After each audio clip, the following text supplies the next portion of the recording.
Automakers mimic each other.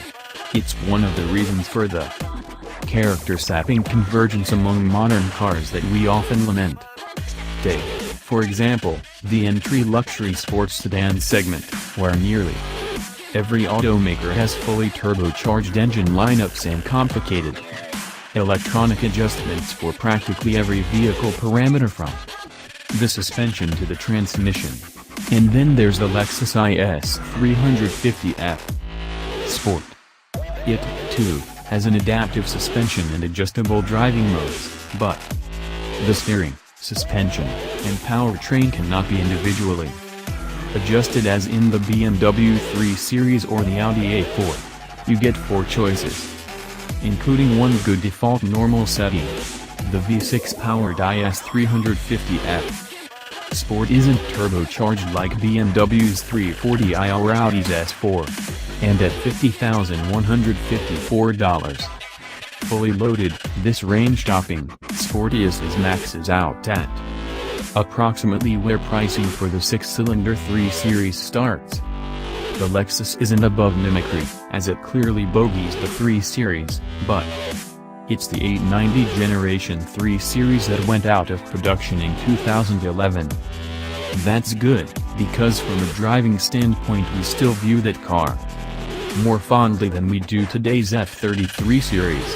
When this IS350 F Sport first appeared in 2013, it beat the current Gen 3 Series in our sports sedan comparison test. 4 years later, the IS350 F Sport has undergone a mild refresh and gained standard active safety features, such as adaptive cruise control and lane departure warning, but has lost none of its charm. It all works. The baseline F Sport suspension tune is comfortable yet tied down, keeping body motions in check without beating up the passengers. The sport modes tighten up the damper's rebound control more than anything else, so impact harshness over expansion joints or potholes doesn't worsen, nor does the ride in general. Sport S and Sport S Plus also sharpen the stick with which the engine and 8-speed automatic transmission are poked. Oh, and that naturally aspirated V6 makes great sounds, particularly above 4,000 revolutions per minute when an intake resonator nicely amplifies each gulp of air the engine takes in.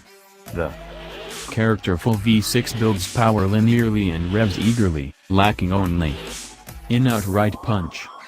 The steering to return more feedback, too, and a little extra crispness from the 8-speed automatic and brake pedal wouldn't hurt. Still, it all fits the comfort-minded Lexus thread throughout. The IS350, stitching together the suspension's buttery bump compliance, the transmission's creamy upshifts, and the radio knob's hydraulic resistance to form a consistent, rounded edge flavor. It tastes and smells like a Lexus, albeit one with quick steering guiding. A balanced chassis. Nonetheless, the less powerful BMW 330i wipes the floor with ease at the track. Despite having 306 horsepower and 277 pounds-to-foot of torque to the Bimmer's 248 ponies and 258 pounds-to-foot, the roughly 200 pounds heavier Lexus trails the 330i to 60 miles per hour by 0.6 seconds. The 6-cylinder, 320 HP 340i does the deed 1.2 seconds quicker still. This Lexus recorded a weakish 0.84 grams on our skid pad, although that was enough to give it a 0.01 gram edge over the last 330i we tested. On spicier tires, the 3 Series has nuzzled close to the 1.0 gram mark, an achievement no IS350 we've tested has approached. Lexus could toss a turbocharger or two under the IS350's hood, slap on some gummier summer tires, and ratchet the suspension to full spank. Z driver German stiffness levels and post better numbers. It could. But it shouldn't. That's what a full-blown F model like the 467 horsepower RC F is for. Instead, Lexus should throw some effort behind updating the IS's infotainment control interface. The on-screen buttons are scattered about, intended to be selected computer mouse style using a console-mounted joystick. This is hard to do in a moving car, or even in a stationary one. List-like menus and a rotary knob resembling BMW's or Audis would be far less distracting.